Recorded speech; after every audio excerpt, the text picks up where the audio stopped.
नमस्कार, मेरा नाम है यश कौशिक और आप देख रहे हैं सीधी बात। मध्य पूर्व के 40 दिन तक चली भीषण जंग के बाद आखिरकार बड़ी राहत की खबर सामने आई। जी हां, आप सभी को मालूम है, सीज फायर हुआ। डोनाल्ड ट्रंप ने ऐलान किया है कि अमेरिका और ईरान के बीच 2 हफ्तों का सीज फायर लागू हो गया है। लेकिन क्या यह सच में शांति की शुरुआत है या सिर्फ एक अस्थायी विराम? अगर बात करें यूनाइटेड स्टेट्स ऑफ अमेरिका की, इजराइल की और ईरान की, इनके बीच घिरी एक जंग ने पूरी दुनिया को हिलाकर रखा। हजारों लोगों की मौत हुई, लाखों बेघर हुए और वैश्विक अर्थव्यवस्था पर गहरा असर पड़ा। इस बीच सीज फायर की सबसे बड़ी शर्त स्टेट ऑफ हॉर्मुज। आप जानते हैं, मैं जानता हूं, आपने इंडिया डेली के सब शोज पे देखा कि स्टेट ऑफ हॉर्मुज को कितना बड़ा मुद्दा बनाया गया। लेकिन क्या स्टेट ऑफ हॉर्मुज इतना बड़ा मुद्दा बनाने का टॉपिक था कि आप वर्ल्ड वॉर 3 की एकदम लाइन पे खड़े हो गए आके? अब अंतरराष्ट्रीय राजनीति का केंद्र बन चुकी है ये स्टेट ऑफ हॉर्मुज नाम। ईरान ने भी इस समझौते को स्वीकार तो कर लिया, लेकिन साफ चेतावनी दी है, अगर दोबारा हमला हुआ तो जवाब और भी जोरदार होगा। तो क्या ये सीज फायर मिडिल ईस्ट में स्थायी शांति लाएगा या फिर ये तूफान से पहले की खामोशी है? पिछले 6 हफ्तों से चले आ रहे अमेरिका, इजराइल और ईरान के बीच युद्ध में आखिरकार सीज फायर लग गया है। बता दें कि यूनाइटेड स्टेट्स ऑफ अमेरिका के राष्ट्रपति डोनाल्ड ट्रंप ने ईरान पर हमले करने के कदम पीछे खींच लिए। उन्होंने अपनी तय समय पे सीमा से ठीक 1 घंटा पहले, यानी कि 8 PM ईस्टर्न टाइम उन्होंने बोला था, उससे ठीक 1 घंटा पहले 2 हफ्तों की सीज फायर की घोषणा कर दी। कहा जा रहा है कि यह फैसला पाकिस्तान के प्रधानमंत्री शहबाज शरीफ और सेना प्रमुख फील्ड मार्शल आसिम मुनीर की अपील के बाद किया। ट्रंप ने अपने सोशल मीडिया प्लेटफॉर्म पर, एक्स पर आके क्लियर बोला कि सीज फायर की घोषणा उन्होंने कर दी। उन्होंने कहा है कि सीज फायर की अहम शर्त यह है कि ईरान को स्ट्रेट ऑफ हॉर्मुज खोलना होगा सभी शिप्स के लिए। यह सभी देश के लिए बेहद जरूरी भी है। इसके साथ यह भी कहा गया कि यूएस अपने ज्यादातर सैन्य उद्देश्य हासिल कर चुका है। यानी अगर सिंपल शब्दों में बात करें तो अमेरिका यह घोषित कर चुका कि यह युद्ध हम जीत चुके हैं। अब ये ईरान के साथ एक शांति समझौते के करीब हैं या फिर एक ये भीगी बिल्ली की तरह अमेरिका इस जंग से भागा है? ट्रंप ने अपने पोस्ट में बताया कि ईरान ने उसे एक 10 सूत्रीय प्रस्ताव भी भेजा है। आज इस सीधी बात के एपिसोड में वो 10 सूत्रीय प्रस्ताव क्या है, उस पर थोड़े डिटेल में बात करेंगे। वैसे बातचीत का आधार मानते हैं, उनका कहना है कि 2 हफ्ते का ये सीज फायर, यानी ये 14 दिन, दोनों पक्षों को समझौता के किसी फैसले पर पहुंचाएंगे, अंतिम रूप देंगे, समय देंगे। लेकिन ईरान ने यूएस के सीज फायर के प्रस्ताव को स्वीकार कर लिया है या नहीं? ईरान के विदेश मंत्री सैयद अब्बास अरागची, ये नाम आपने बहुत बार सुना होगा सीधी बात के एपिसोड्स में, उन्होंने एक्स पर पोस्ट करा कि अगर यूनाइटेड स्टेट्स ऑफ अमेरिका और ईरान पर सभी हमले रोक देते हैं तो ईरानी सेनाएं भी अपनी रक्षात्मक अभियान रोक देंगी। इसके साथ ही अरागची ने युद्ध खत्म करने के लिए पाकिस्तान के प्रधानमंत्री शहबाज शरीफ और सेना प्रमुख आसिम मुनीर की कोशिशों की सराहना करी और उन्हें धन्यवाद दिया। मैं एक्चुअली पूछना चाहूंगा दर्शकों आपसे, क्या पाकिस्तान के प्रधानमंत्री और फील्ड मार्शल आसिम मुनीर, क्या वो सही में शांति के बारे में सोच भी सकते हैं? ये वो देश के लीडर हैं जो टेररिज्म फैलाते हैं, जो टेररिज्म की फंडिंग करते हैं पूरे विश्व में। क्या वो सोच भी सकते हैं कि हम एक युद्ध को रुकवाएं? उन्होंने कहा कि ईरान की सर्वोच्च राष्ट्रीय सुरक्षा परिषद ने 2 हफ्ते के सीजफायर पर सहमति तो दे दी। इस दौरान ईरान की सशस्त्र सेनाओं के सामान्य स्टेट ऑफ हॉर्मुज से सुरक्षित मार्ग की अनुमति भी दी जाएगी। यानी स्टेट ऑफ हॉर्मुज से सारे शिप्स गुजर पाएंगे। स्टेट ऑफ हॉर्मुज, और वहां पे बेहद वो अहम पॉइंट, स्ट्रेटेजिक पॉइंट, आप सबने देखा पूरे विश्व में, इंडिया में, मिडिल ईस्ट में, ऑस्ट्रेलिया में, इंडोनेशिया में इमरजेंसी जैसे हालात लग गए। और आपको आपकी जानकारी के लिए बता दें कि पाकिस्तान में तो इमरजेंसी लगी हुई है। 5 डेज वर्किंग, रात के 8 बजे के बाद शादी नहीं, रात के 8 बजे के बाद आप ऑफिस में काम नहीं कर सकते, क्योंकि दुनिया का लगभग 20% ऑयल सप्लाई इसी मार्ग यानी कि स्टेट ऑफ हॉर्मुज से गुजरता है। इसके बंद होने से वैश्विक तेल की कीमतों में भारी उछाल गया था। लेकिन सीजफायर को लेकर ईरान के जो नेता हैं मोज्तबा खामनेई का भी बयान सामने आया है। मोज्तबा खामनेई वही खामनेई के बेटे अली खामनेई के बेटे हैं जिनकी मृत्यु करी थी ईरान और इजराइल ने एक एयर स्ट्राइक में, जिसके विजुअल बहुत घातक थे। आप सबने वो विजुअल देखे, आप सभी जानते हैं। मोज्तबा ने सभी ईरानी सैन्य दलों को आदेश देते हुए कहा कि वे संयुक्त राज्य अमेरिका के साथ 2 हफ्ते के संघर्ष विराम समझौते के लिए तहत तुरंत गोलीबारी बंद कर देंगे। यह बयान ईरान के सरकारी टेलीविजन पर प्रसारित भी हुआ, यानी कि यह सोशल मीडिया बज़ नहीं है, यह ऑफिशियल न्यूज हम आपको बता रहे हैं। बयान में खामनेई ने कहा कि यह जंग का अंत नहीं है, लेकिन सभी सैन्य शाखाओं को उनके आदेश का पालन करना होगा। फिलहाल गोलीबारी रोक दी गई है। इसके साथ ही यह भी स्पष्ट किया गया है कि अगर अमेरिका या इजराइल में से कोई भी सीज फायर तोड़ते हुए कोई आक्रामक कदम उठाता है तो ये उसे पूरी ताकत, उल्टी ताकत से जवाब भी देंगे। युद्ध 28 फरवरी को शुरू हुआ था। अब ऑलमोस्ट 40 दिनों के बाद यह संघर्ष विराम लागू किया गया है। क्या यह युद्ध की शुरुआत अमेरिका और इजराइल ने ईरान पर संयुक्त हमले किए थे? इन हमलों की शुरुआत में ईरान की सर्वोच्च नेता आयतुल्लाह अली खामनेई मारे भी गए, जैसा हमने आपको बताया, जिसके बाद उनके बेटे मोज्तबा खामनेई, जिनका हमने जिक्र किया, उनको वहां का सुप्रीम लीडर बनाया गया।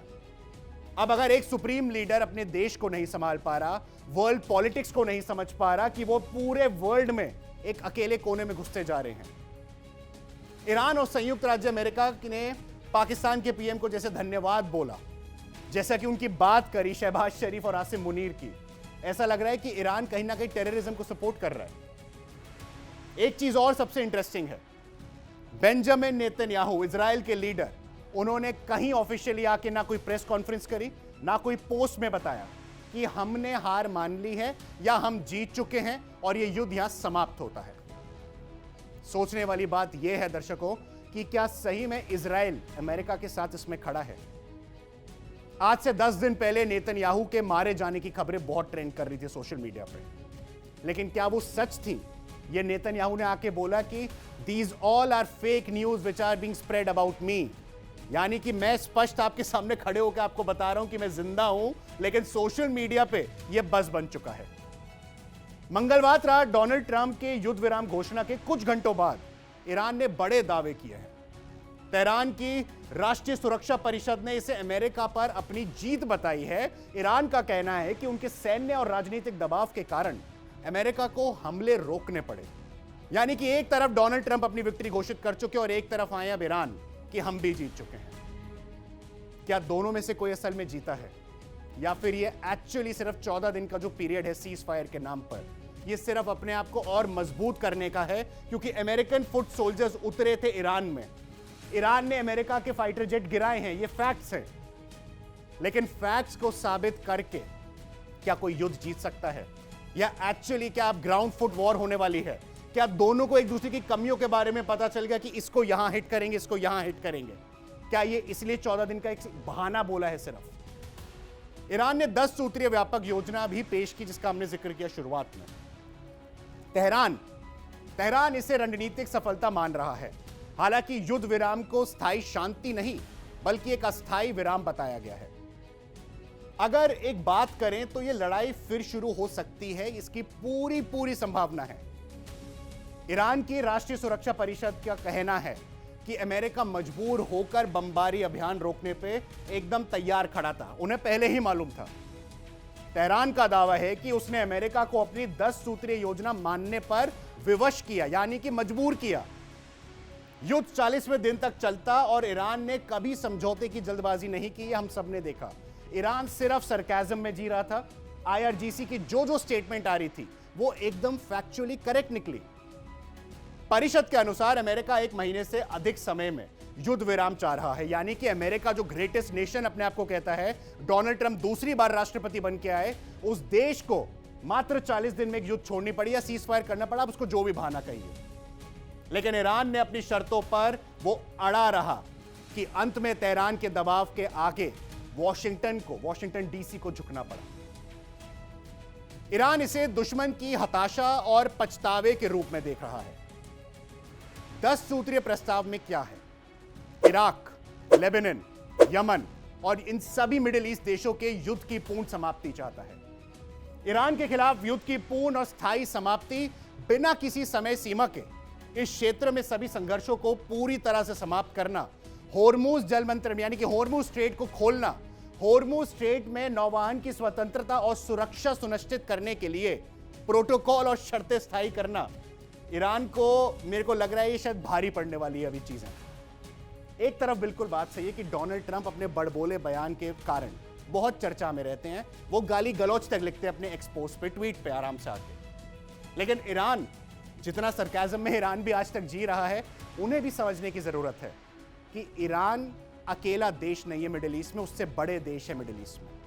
अगर हम कतर की बात करें, हम सऊदी अरेबिया की बात करें, हम दुबई, यूनाइटेड अरब एमिरेट्स की बात करें, बहुत सारे बड़े देश हैं। तो ईरान को सबको साथ लेके अगर चले और बाकी देशों पे हमला ना करे और अमेरिका के अगेंस्ट मिडिल ईस्ट लड़े, तो ये युद्ध एक्चुअली 50-50 कही जा सकती है।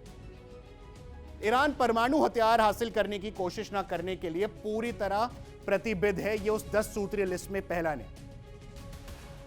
अगर शर्तों की बात करें तो शर्तों की स्वीकृति मिलती है तभी मोर्चे पर आगे हम बात करेंगे, यानी कि युद्ध विराम के बारे में सोचेंगे। ईरान के इन बड़े दावों और 10 सूत्रीय योजना पर अमेरिकी की ओर से अभी कोई आधिकारिक यानी कि ऑफिशियल पुष्टि नहीं आई है। व्हाइट हाउस ने सिर्फ युद्ध विराम की घोषणा की है, बाकी बातचीत पर आगे जानकारी देनी अभी बाकी है।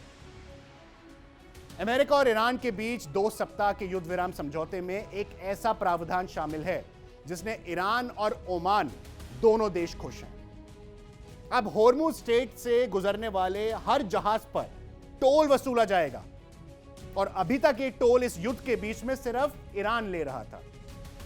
ये एक संकेत आप मान सकते हैं कि होर्मुज स्ट्रेट पे ओमान और ईरान जितने शिप्स गुजरेंगे उन सब से ये दोनों देश टैक्स वसूलेंगे, यानी कि टैरिफ वसूलेंगे। युद्ध के दौरान बंद रहे इस रास्ते के फिर इसको खोलने की बात तो आ गई, लेकिन जब तक वो टैक्स नहीं देंगे, आपका रास्ता खुला है। अगर आपका जहाज निकला तो हम उस पर मिसाइल बरसा देंगे। 34 किलोमीटर इस होर्मुज स्ट्रेट का जो पूरा एक वो रेशियो, अगर हम बात करें, डेप्थ बात करें उसकी, जहां जहाज गुजरते हैं, पर पहले कभी कोई टोल नहीं लगाया था, क्योंकि इसे अंतरराष्ट्रीय वाटर कहा जाता है, यानी कि इंटरनेशनल वाटर, ये किसी देश का नहीं है। खबरों की माने तो अब ईरान और ओमान दोनों को शुल्क लगाने की अनुमति मिल गई है। ईरान का कहना है कि इस पैसे से युद्ध में बर्बाद हुए बुनियादी ढांचे को फिर से खड़ा किया जाएगा। शुक्रवार को इस्लामाबाद में होने वाली बातचीत में इस मुद्दे पर और गहराई से चर्चा भी होगी।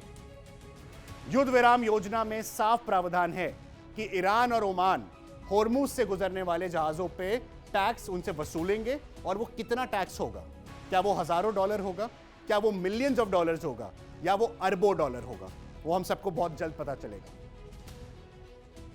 अगर अन्य बातों की बात करें तो शुल्क तय तो हो जाएगा टाइम के साथ। ईरान इसे आय के युद्ध के बाद जो बता रहा है कि हम अपना एक एक इंफ्रास्ट्रक्चर वापस, ढांचा खड़ा करेंगे। क्या एक ईरान जैसा देश इतने कम समय में और इतने टैक्स, जितना वो टैक्स ट्रिपल वसूल रहा है, क्या उसमें अपना वो पूरा इंफ्रास्ट्रक्चर वापस खड़ा कर सकता है? तेहरान के अधिकारियों ने कहा है कि इस टोल से हर महीने अच्छी आय होगी। युद्ध के 40 दिनों में देश की रक्षा, प्रशासनिक और नागरिक ढांचों को भारी नुकसान पहुंचा। अब इस पर हम पूरी प्लानिंग करके इसको अच्छे से वापस नए लेवल से बनाएंगे विद मॉडर्न टेक्नोलॉजी।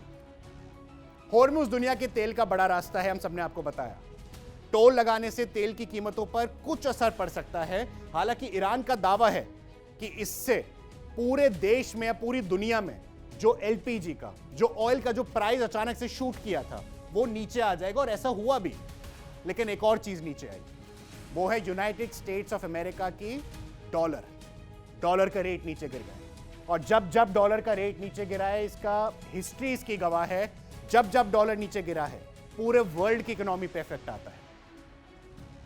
राष्ट्रपति डोनाल्ड ट्रंप के ईरान पर हमलों को 2 हफ्ते के लिए रोकने के ऐलान के बाद व्हाइट हाउस के बाहर जबरदस्त विरोध प्रदर्शन शुरू हुआ।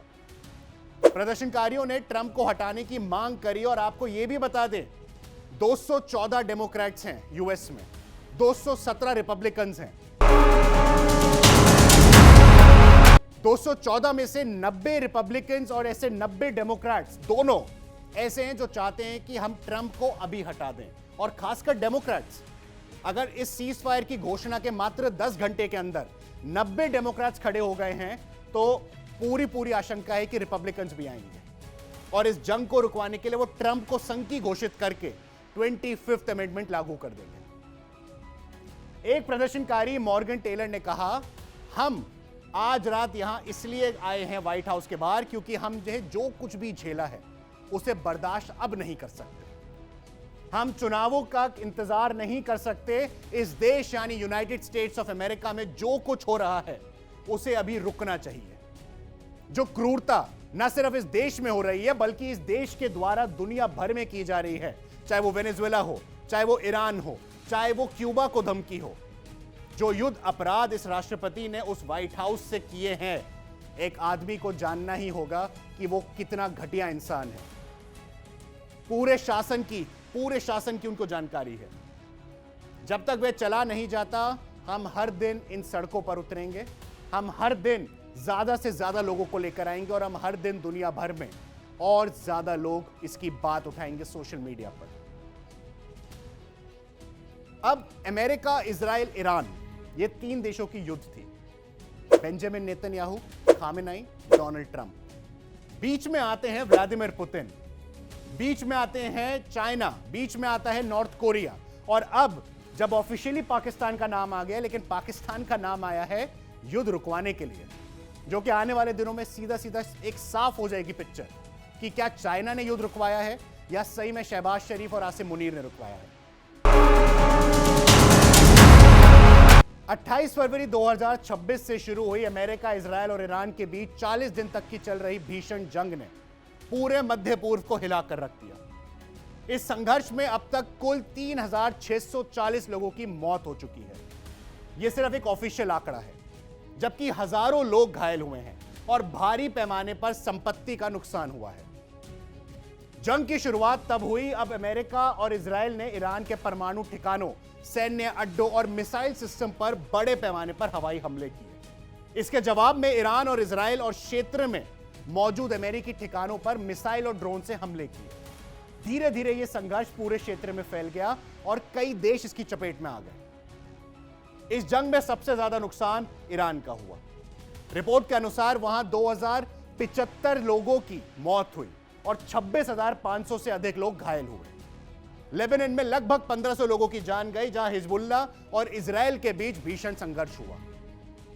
इजराइल में 26 लोगों की मौत हुई और 7000 से ज्यादा लोग घायल हुए। वहीं अमेरिका सेना के 13 जवान मारे गए और 200 से अधिक घायल हुए। खाड़ी देशों में भी नुकसान की कई बहुत सारी फुटेज आई है, जिसमें कुवैत, बहरीन, सऊदी अरब, यूएई, ओमान और कतर जैसे देश शामिल हैं। इस युद्ध में केवल जान माल की नहीं बल्कि बुनियादी ढांचे, जैसे हमने आपको बताया, उसका भी नुकसान हुआ। कुल 90,000 घर पूरी तरह तबाह हो गए, जिससे लाखों लोग बेघर हो चुके हैं। यह सब कुछ डोनाल्ड ट्रंप की क्या संकीपंथी के चक्कर में हुआ, क्योंकि पूरे सोशल मीडिया पे इस टाइम डोनाल्ड ट्रंप एक संकी डोनाल्ड ट्रंप या संकी प्रेसिडेंट के नाम से मशहूर हो रहे हैं। क्या डोनाल्ड ट्रंप सही में एप्स्टीन फाइल्स को छुपाने के लिए उन्होंने एक देश में, एक पूरे मिडिल ईस्ट रीजन में युद्ध शुरू कर दी? क्योंकि 28 फरवरी को जब युद्ध शुरू हुआ, उससे मात्र 8 दिन पहले 20 फरवरी को अमेरिका में घोषित हुआ था कि एप्स्टीन फाइल्स में कुछ ना कुछ ऐसी चीजें हैं जो बिल गेट्स के सामने आएंगी, जो डोनाल्ड ट्रंप के सामने आएंगी और जो कई और चर्चित चेहरों के सामने आएंगी। असलियत। अब बात करें अंतिम की।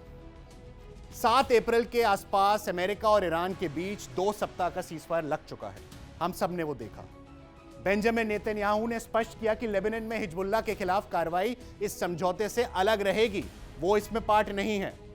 लेकिन अब देखना यह होगा, क्या यह 14 दिन का जो सीज फायर लगा है, क्या इन 14 दिन के सीज फायर में एक्चुअली हम टेबल पे बात करेंगे, या फिर यह सिर्फ प्रिपरेशन है कि हमें और B-2 बॉम्बर बुलाने हैं अमेरिका से, हमें ब्रिटेन में और B-2 बॉम्बर तैनात करने हैं, और क्या ईरान की तरफ से तैयारी कि हमारा इनरिच यूरेनियम अब एक्चुअली तैयार है हमले के लिए। देखना यह होगा कि क्या यह सही में 15 तारीख या 15 दिन बाद, आज से अगर मैं सही कहूं 15 दिन बाद, क्या वर्ल्ड वॉर 3 स्टार्ट होगा।